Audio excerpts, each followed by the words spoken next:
Hello everyone, namaskara, welcome back.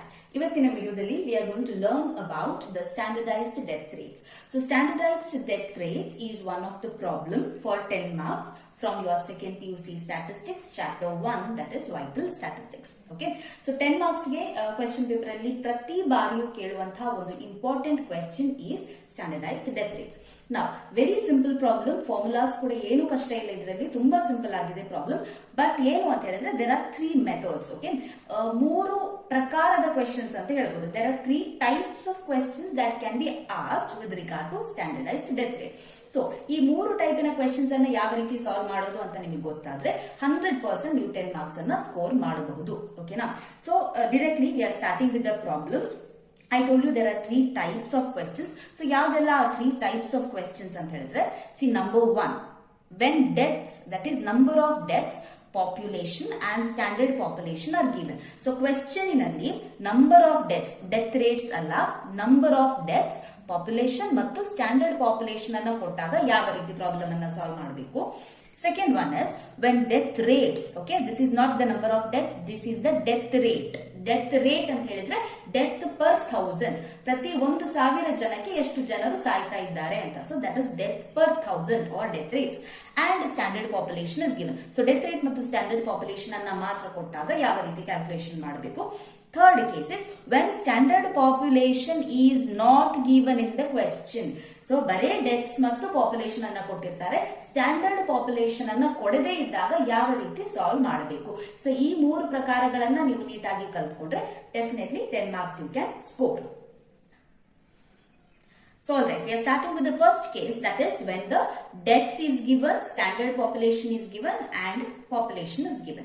So population, deaths ಮತ್ತು standard population ಈ ಮೂರನ್ನು ಕೊಟ್ಟಾಗ ಯಾವ ರೀತಿ ನಾವು ಪ್ರಾಬ್ಲಮ್ ಅನ್ನ ಸಾಲ್ವ್ ಮಾಡಬಹುದು. ಸೊ ಒಂದು ನೀವು ಕ್ಲಿಯರ್ ಆಗಿ ಗಮನಿಸಬೇಕು ಏನು ಅಂತ ಹೇಳಿದ್ರೆ, ಇಲ್ಲಿ ನೋಡಿ ಕ್ವೆಶ್ಚನ್ ನಲ್ಲಿ ಡೆತ್ಸ್ ಅಂತ ಕೊಟ್ಟಿದ್ದಾರೋ ಅಥವಾ ಡೆತ್ ಪರ್ 1000 ಅಂತ ಕೊಟ್ಟಿದ್ದಾರೋ ಅದನ್ನ ನೀವು ಕರೆಕ್ಟ್ ಆಗಿ ನೋಡ್ಕೊಳ್ಳಿ. ಇಲ್ಲಿ ಜಸ್ಟ್ ಡೆತ್ಸ್ ಅಂತ ಕೊಟ್ಟಿದ್ದಾರೆ, ಅಂದ್ರೆ only the number of deaths is given, it is not the ASDR. I will tell you what is ASDR. First, let us read the question. Now, question is, for the following data, compute standardized death rates in two towns A and B. So, ಎರಡು town ಇನ ಡೇಟಾವನ್ನ ಕೊಟ್ಟಿದ್ದಾರೆ. Data ಅಂತ ಹೇಳಿದ್ರೆ information ಕೊಟ್ಟಿದ್ದಾರೆ. What you have to find out, which town is healthier? ಯಾವ town healthy ಆಗಿದೆ ಅಂತ ನೀವು ಫೈಂಡ್ ಔಟ್ ಮಾಡಬೇಕು. ಓಕೆ, ಸೊ ಇದಕ್ಕೆ ನಾವು ಏನ್ ಕ್ಯಾಲ್ಕುಲೇಷನ್ ಮಾಡಬೇಕು? STDR, ಸ್ಟ್ಯಾಂಡರ್ಡೈಸ್ಡ್ ಡೆತ್ ರೇಟ್ಸ್ ಅನ್ನ ನಾವು ಕ್ಯಾಲ್ಕುಲೇಟ್ ಮಾಡಬೇಕು. So, this is the question. Now, we shall move on to the solution. If you want, take a screenshot of this question, then we will move on to the solution. Done? Okay. So now coming to the solution, you need to make two tables. Okay, ಎರಡು tables ಅನ್ನ ನೀವು ಮಾಡಬೇಕಾಗುತ್ತೆ. Since we have two towns, town A ಗೊಂದು town B ಗೊಂದು table. ಓಕೆನಾ? So town A ಅಲ್ಲಿ ಏನೆಲ್ಲ ನಾವು ಬರೀಬೇಕು, as it is given in the question ಅದನ್ನೇ ಬರೀರಿ. Age group, second one is the population, third one will be the deaths, ನಂತರ ASDR ಅಂದ್ರೆ age specific death rate for the town A calculate ಮಾಡಬೇಕು. So ಸದ್ಯಕ್ಕೆ ನಮಗೆ ಗೊತ್ತಿಲ್ಲ, ಅದನ್ನ blank ಬಿಡಿ. ಇನ್ನು ಸ್ಟ್ಯಾಂಡರ್ಡ್ ಪಾಪ್ಯುಲೇಷನ್ ಅನ್ನ ಕ್ವೆಶ್ಚನ್ ಅಲ್ಲಿ ಕೊಟ್ಟಿದ್ದಾರೆ, ಸೊ ಅದನ್ನ ಬರೀರಿ. Standard population where it is given, C in the question, this is the standard population. So population ಅನ್ನ ಬರೀರಿ, ಟೌನ್ ಎದು ಮಾತ್ರ. ಪಾಪ್ಯುಲೇಷನ್ ಅನ್ನ ಬರೀರಿ, ಡೆತ್ಸ್ ಅನ್ನ ಬರೀರಿ, ಸ್ಟ್ಯಾಂಡರ್ಡ್ ಪಾಪ್ಯುಲೇಷನ್ ಅನ್ನ ಬರೀರಿ. So this is the format. Okay, age group, population, deaths, ASDR, standard population, and one more column, that is PA. Why I will tell you, because we have a formula. ನಾವು ಮೊದಲನೇದಾಗಿ ನಮಗೆ find out ಮಾಡ್ಲಿಕ್ಕೆ ಇರುವಂತದ್ದು ಯಾವುದು? ASDR, age specific death rate. So the formula to calculate ASDR is very simple. Although sentence ತುಂಬಾ lengthy ಕಾಣಿದ್ರು ಕೂಡ the calculation is very simple. Okay, so ASDR is equal to number of deaths in the specific age group in a year divided by average population in that age group in a year into 1000. Not to forget, into 1000 ಅನ್ನ ನೀವು ಮಾಡಲೇಬೇಕು, ಇಲ್ಲದಿದ್ರೆ ನಿಮ್ಮ complete answer wrong ಆಗುತ್ತೆ. And ಕೆಲವು ಮಕ್ಕಳು ಏನ್ ಮಾಡ್ತಾರೆ, ಕನ್ಫ್ಯೂಸ್ ಮಾಡ್ಕೊಂಡು ಇಂಟು 100 ಮಾಡ್ತಾರೆ. 100 ಮಾಡಿದ್ರು ಕೂಡ it will be wrong. Okay, so it is the deaths per 1000 ಅಲ್ವಾ? So into 1000 you have to do. Remember to do that. Now how to calculate this ASDR? It's very simple. Deaths ಏನಿದೆ ಆ age ಗ್ರೂಪಿನಲ್ಲಿ ಬರುವಂತಹ deaths ಇದೆಯಲ್ಲ, for example ನಾವು 0 to 10 ನಲ್ಲಿ ಬರುವಂತಹ deaths ಅನ್ನ divide ಮಾಡಿ ವಿತ್ ದ ಸೇಮ್ ಪಾಪ್ಯುಲೇಷನ್, ಅದೇ ಏಜ್ ಗ್ರೂಪಿನಲ್ಲಿ ಬರುವಂತಹ ಪಾಪ್ಯುಲೇಷನ್ ನ ಜೊತೆಗೆ ನೀವು ಡಿವೈಡ್ ಮಾಡಿ. 36 ಡಿವೈಡೆಡ್ ಬೈ 4000 ಇಂಟು 1000 ಮಾಡಿದ್ರೆ ಏನ್ ಆನ್ಸರ್ ಬರುತ್ತೋ that is your ASDR.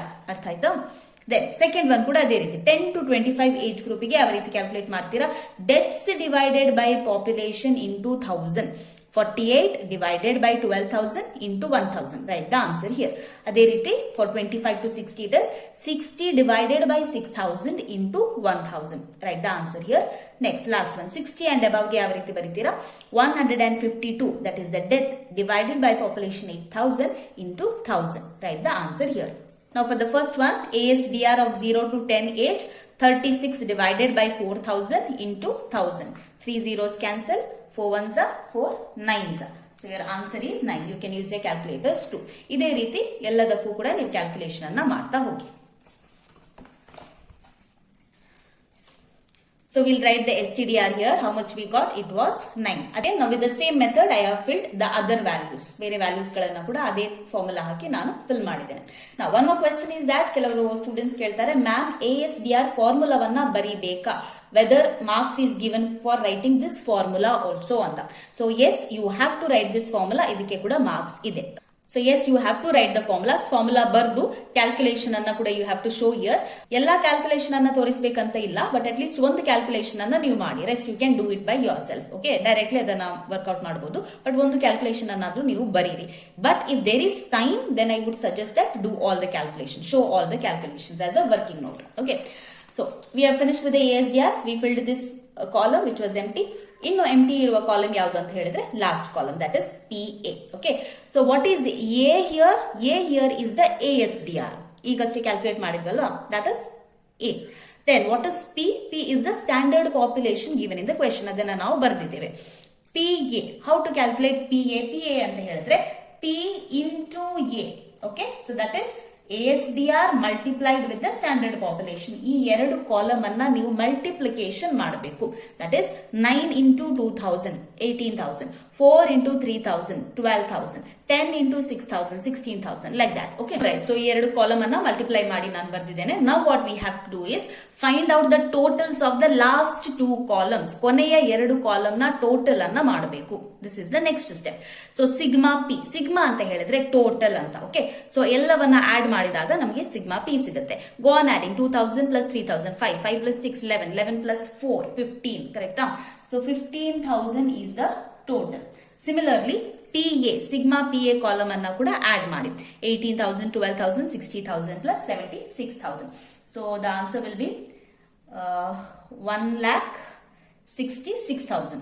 Okay, correct? Yes, 1,66,000 is the total.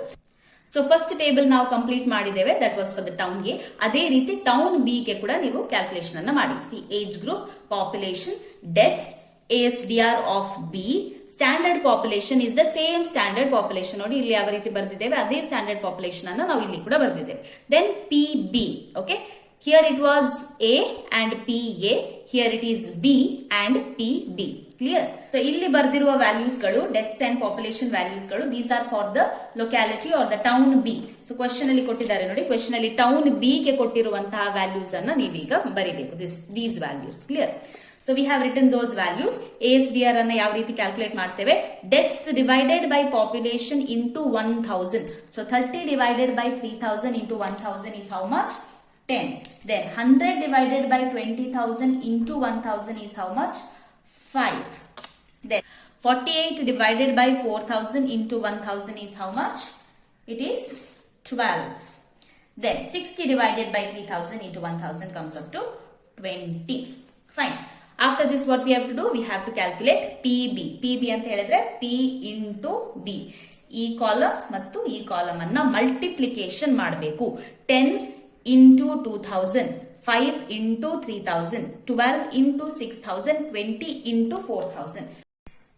You will get these values. Next ಏನ್ ಮಾಡಬೇಕು? Make the totals of the last two columns. So standard population total ನಮಗೆ already ಗೊತ್ತಿದೆ. It was the same for the town A also, which is 15,000. And then PB, this will not be the same. ಇದು ನೀವು calculate ಮಾಡಬೇಕು because the values are different here.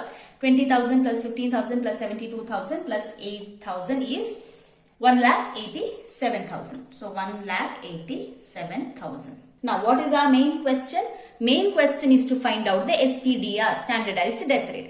Now coming to the small formula. Okay, standardized death rate for town A, ಅದೇ ರೀತಿ standardised death rate for town B, ಎರಡು ಟೌನ್ಗೆ separate ಆಗಿ standardised death rate ಅನ್ನ ನಾವು calculate ಮಾಡ್ತೇವೆ. What is the formula? Formula is very simple. STDR of A is equal to sigma PA divided by sigma P. ಅಂದ್ರೆ total of this last column divided by total of standard population. Sigma PA divided by sigma P. Clear? Okay. So we will write the values here. Sigma PA ಎಷ್ಟಿತ್ತು? Calculate ಮಾಡಿದ್ದೇವೆ ನಾವು already. It is there in the table. 1,66,000 divided by standard population ಎಷ್ಟಿತ್ತು? 15,000. Correct? So what will be the answer? Answer will be 11.06. This is the STDR of A. Now for town B, STDR of B is equal to sigma PB divided by sigma P. Same thing, sigma PB divided by sigma P. So 1,87,000 divided by standard population is the same 15,000. Answer ಎಷ್ಟಾಯ್ತು? 12.46. Do it in a calculator. 12.46. Now question ಅಲ್ಲಿ ಏನ್ ಕೇಳಿದ್ದಾರೆ? They have asked in the question that which town is healthier. So ನಿಮ್ಮ ಪ್ರಕಾರ ಯಾವ town healthy ಇದೆ ಅಂತ ನೀವು ಹೇಳ್ತೀರಾ? ಎಲ್ಲಿ ಡೆತ್ ರೇಟ್ಸ್ ಜಾಸ್ತಿ ಇದೆಯೋ ಅಥವಾ ಡೆತ್ ರೇಟ್ಸ್ ಕಡಿಮೆ ಇದೆಯೋ ಯಾವ್ದು ಹೆಲ್ದಿ ಇರುತ್ತೆ? ಆಬ್ವಿಯಸ್ಲಿ ಎಲ್ಲಿ ಡೆತ್ ರೇಟ್ ಕಡಿಮೆ ಇದೆಯೋ ದಾಟ್ ಟೌನ್ ಈಸ್ ಹೆಲ್ದಿ ಅಲ್ವಾ? So STDR of A and STDR of B. STDR of A ಎಷ್ಟಿದೆ? 11.06. B ಎಷ್ಟಿದೆ? 12.46 ಇದೆ. ಸೊ ಎಲ್ಲಿ ಕಡಿಮೆ ಇದೆ? STDR of A ಅಲ್ಲಿ ಡೆತ್ ರೇಟ್ಸ್ ಕಡಿಮೆ ಇದೆ ಅಲ್ವಾ? So what you will write? Therefore which town is healthy? Therefore town A is healthy. Okay?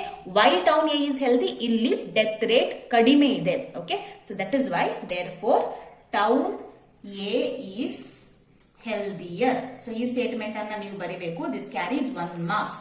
Concluding statement this is, you have to write it. Fine. Therefore town A is healthier. Alright, this is our second question. Now the procedure of the problem is the same. Let me tell you, formulaಗಳಲ್ಲಿ ಯಾವುದೇ changes ಇಲ್ಲ. But only what you have to see here is the deaths is given per thousands. So let us read the question. Compute standardized death rates for towns A and town B and state which town is healthier. So this is the second type of question. ಇಲ್ಲಿ population ಕೊಟ್ಟಿರ್ತಾರೆ, deaths per thousands ಅಥವಾ death rate ಹೇಳ್ಬೋದು. death rate ಅನ್ನ ಕೊಟ್ಟಿದ್ದಾರೆ and standard population ಅನ್ನ ಕೊಟ್ಟಿದ್ದಾರೆ. ಈಗ ಯಾವ ರೀತಿ ಪ್ರಾಬ್ಲಮ್ ಅನ್ನ ಸಾಲ್ವ್ ಮಾಡಬೇಕು? So solution is very simple here. Why? Because ಇಲ್ಲಿ just deaths ಅಂತ ಕೊಟ್ಟಿದ್ರೆ ನೀವು ASDR ಅನ್ನ ಕ್ಯಾಲ್ಕುಲೇಟ್ ಮಾಡಬೇಕಿತ್ತು ಅಲ್ವಾ? ಆದ್ರೆ ಅವರಾಗೆ deaths per 1000 ಅಂತ ಕೊಟ್ಟಿದ್ರೆ what is this deaths per 1000? It is nothing but the ASDR, age specific death rate ಅನ್ನ ಅವರಾಗೆ ಕೊಟ್ಟಿದ್ದಾರೆ. ಹಾಗಿದ್ರೆ ನೀವು ಕ್ಯಾಲ್ಕುಲೇಷನ್ ಮಾಡುವ ಅವಶ್ಯಕತೆ ಇಲ್ಲ. Which means this step that we calculated in the previous problem, ಈ ಸ್ಟೆಪ್ ಮಾಡುವಂತ ಅವಶ್ಯಕತೆ ಇಲ್ಲ. ಡೈರೆಕ್ಟ್ ಆಗಿ ನೀವು ಸ್ಟ್ಯಾಂಡರ್ಡೈಸ್ಡ್ ಡೆತ್ ರೇಟ್ ಅನ್ನ ಕ್ಯಾಲ್ಕುಲೇಟ್ ಮಾಡಬಹುದು. ಸೊ ಒಂದೇ ಕಾಲಮಿನಲ್ಲಿ ಎರಡು ಟೌನಿನ ಇನ್ಫಾರ್ಮೇಶನ್ ಅನ್ನ ಕೂಡ ನೀವು ಬರೆದು ಮುಗಿಸಬಹುದು ಅಲ್ಲಿ. Okay, so age group in a year we have written, then standard population ಅದನ್ನ ಕ್ವೆಶ್ಚನ್ ಅಲ್ಲಿ ಕೊಟ್ಟಿದ್ದಾರೆ, ಅದನ್ನ ಬರ್ತಿದ್ದೇವೆ. ಇಲ್ಲಿ ಪಾಪ್ಯುಲೇಷನ್ ಅನ್ನ ಬರೆಯುವ ಅವಶ್ಯಕತೆ ಇಲ್ಲ, ಯಾಕಂದ್ರೆ ASDR ಅನ್ನ ಡೈರೆಕ್ಟ್ ಆಗಿ ಕ್ವೆಶ್ಚನ್ ಅಲ್ಲಿ ಕೊಟ್ಟಿದ್ದಾರೆ. So be very careful when you check this column. Okay, deaths per 1000 ಅಥವಾ ಡೆತ್ ರೇಟ್ ಅಂತ ಕೊಟ್ಟಿದ್ರು ಕೂಡ it is deaths per 1000. But ಬರೇ ಡೆತ್ಸ್ ಅಂತ ಕೊಟ್ಟಿದ್ರೆ ನೀವು ASDR ಅನ್ನ ಕ್ಯಾಲ್ಕುಲೇಟ್ ಮಾಡಬೇಕು. I hope I am making the point very clear to you all. Fine. So second column we are writing the standard population, which is alphabet P, and then ASDR is already given in the question. That is ASDR of A, ಅದೇ ರೀತಿ ASDR of B. So ಅದನ್ನ ನಾವು as it is ಬರ್ದಿದ್ದೇವೆ. See, ASDR of A is 18, 10, 15, 20. ಅದೇ ರೀತಿ B ಗೆ deaths per 1000 for town B 20, 12, 18, 24. Population ನ ಅವಶ್ಯಕತೆ ಇಲ್ಲಿ ಇಲ್ಲ. So this is not needed for us in this problem. Okay, and standard population ಅನ್ನು ನಾವು ಬರ್ದಿದ್ದೇವೆ 15,000, 35,000, 30,000 and 20,000. Now what do we need? We require PA and PB. Sigma PA and sigma PB. How do we calculate PA? Standard population multiplied with the ASDR. So 15,000 into 18, 35,000 into 10, 30,000 into 15, 20,000 into 20. Multiplication ಮಾಡ್ತಾ ಹೋಗಿ you will get the answer for PA. So when you multiply P and A, P into A, you will get these values. ಅದೇ ರೀತಿ PB calculate ಮಾಡಿ. P is the standard population, B is the ASDR. 15,000 into 20, 35,000 into 12, 30,000 into 18, 20,000 into 24. Multiply it and write the values here. Alright, so I have written all the values here after multiplying. Now, ಈಗ ನಮಗೆ ಬೇಕಾದಂತ values ಯಾವುದೆಲ್ಲ for the formula. That is sigma P, total of standard population, sigma PA and sigma PB. So standard population anna total ಮಾಡಿ sigma P we will get that is 1 lakh. Okay, so that is 1 lakh.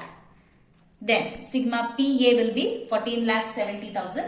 ಅದೇ ರೀತಿ sigma PB total ಮಾಡಿ add ಮಾಡ್ತಾ ಹೋಗಿ answer is 17,40,000. Alright, now once our table is complete, table complete ಆದ ನಂತರ ನಮಗೆ ಬೇಕಾದ ಎಲ್ಲ ವ್ಯಾಲ್ಯೂಸ್ ಗಳು ಸಿಕ್ಕಿವೆ. Let us move towards the formula now. STDR for A, what is the formula? Sigma PA divided by sigma P, which is equal to 14,70,000 divided by 1 lakh is equal to answer is 14.7. Similarly, standardized death rate for B, that is sigma PB divided by sigma P. So sigma PB ಎಷ್ಟು ಬಂದಿದೆ ಇಲ್ಲಿ? It is 17,40,000 divided by sigma P is 1 lakh. So 17,40,000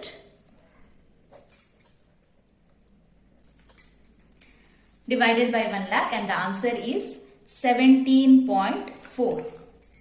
What we have to do, we have to see which town is healthy. ಯಾವ town healthy ಆಗಿದೆ ಅಂತ ನೋಡಬೇಕು. So ಯಾವ town healthy ಆಗಿರುತ್ತೆ, ಎಲ್ಲಿ standardized death rate ಕಡಿಮೆ ಇದೆಯೋ that town is healthy. So which one is less here? Less is town A. So which means town A is more healthy. Okay. So we will write here standardized death rate of A and standardized death rate of B. So here it is 14.7 and here it is 17.4. So which one is less? Standardized death rate of A is less. Therefore, conclusion is that town A is more healthier. Now coming to the third type of problem, 26th problem anna nodkoli.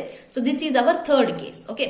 Now from the following data, calculate STDRs for locality A and locality B, taking locality A as standard population. So third case ಏನು ಅಂತ ಹೇಳಿದೆ ನಾನು, deaths ಕೊಟ್ಟಿರ್ತಾರೆ, population ಕೊಟ್ಟಿರ್ತಾರೆ, but standard population ಅನ್ನ ಕೊಡದಿದ್ರೆ ಯಾವ ರೀತಿ solve ಮಾಡಬೇಕು. So if U C in this question here standard population is no wear mention. ಕೊಟ್ಟಿದ್ದಾರೆ ಇಲ್ಲಿ standard population, they have not mention. But what they have said, ಇಲ್ಲಿ ಒಂದು ಸ್ಟೇಟ್ಮೆಂಟ್ ಕೊಟ್ಟಿದ್ದಾರೆ, taking locality A as standard population. ಅಂದ್ರೆ standard population ಗೆ ನೀವು ಯಾವ population ಅನ್ನ ಕನ್ಸಿಡರ್ ಮಾಡಿ ಅಂತ ಹೇಳಿದ್ದಾರೆ, ಲೊಕ್ಯಾಲಿಟಿ ಎದು ಪಾಪ್ಯುಲೇಷನ್ ಅನ್ನ ನೀವು ಸ್ಟ್ಯಾಂಡರ್ಡ್ ಪಾಪ್ಯುಲೇಷನ್ ಆಗಿ ಕನ್ಸಿಡರ್ ಮಾಡಿ ಅಂತ ಹೇಳಿದ್ದಾರೆ. Now let us see how to solve this question. Take a screenshot if you want. Now here we are going to make two tables, one for town A and another for town B. Okay. So first case ನಲ್ಲಿ ಯಾವ ರೀತಿ ಮಾಡಿದ್ದೇವೆ ಅದೇ ರೀತಿ columns ಗಳನ್ನ ಹಾಕಿಕೊಳ್ಳಿ. First one is the age, then population, then deaths. ASDR column ಬೇಕು, ಯಾಕೆಂದ್ರೆ ಇಲ್ಲಿ ASDR ಅನ್ನ ಡೈರೆಕ್ಟ್ ಆಗಿ ಕೊಡ್ಲಿಲ್ಲ. Here what they have given only deaths, ಅಂದ್ರೆ number of deaths. It is not death per thousands, it is not death rate. So ಹಾಗಾಗಿ we have to calculate the ASDR if only the deaths is given. Clear? So our fourth column will be ASDR of A. ಅದಾದ ನಂತರ standard population which is P, then finally PA. First we have to fill this column. ASDR ಯಾವ ರೀತಿ calculate ಮಾಡ್ತೀರಾ, deaths divided by population into 1000. Correct. So 140 divided by 5000 into 1000, 50 divided by 12,000 into 1000, 80 divided by 15,000 into 1000, 150 divided by 4,000 into 1000. I got the SDR values. Formula one bariri, ನಂತರ you do the calculation. Now we require the standard population. So standard population ಗೆ ಅವರು ಏನು ಹೇಳಿದ್ದಾರೆ, taking locality A as the standard population, which means this itself is the standard population. ಹಾಗಿದ್ರೆ ಇದೇ population ಅನ್ನ ನಾವು standard population ಆಗಿ consider ಮಾಡಬೇಕು. So write the same values here. 5,000, 12,000, 15,000 and 4,000. Now, how will you calculate PA? PA is nothing but P into A. P is the standard population, A is the ASDR. So, multiply these two columns. 28 into 5,000, 4.17 into 12,000. So, ಅದೇ ರೀತಿ ಈ ಎರಡು column ಅನ್ನ multiply ಮಾಡಿ answer ಬರೀರಿ. Then make the total of sigma PA and also find out the sigma P. Okay, so this is a homework for you. Calculate by yourself. Then, town B ಯಾವ ರೀತಿ calculate ಮಾಡ್ತೇವೆ? Same columns, age in year, population, deaths, ASDR of B. Now, how will you calculate? 145 divided by 4,000 into 1000, 60 divided by 11,000 into 1000, 90 divided by 14,000 into 1000, 110 divided by 3,000 into 1000. So, calculate and write the ASDR values. Now, coming to the standard population.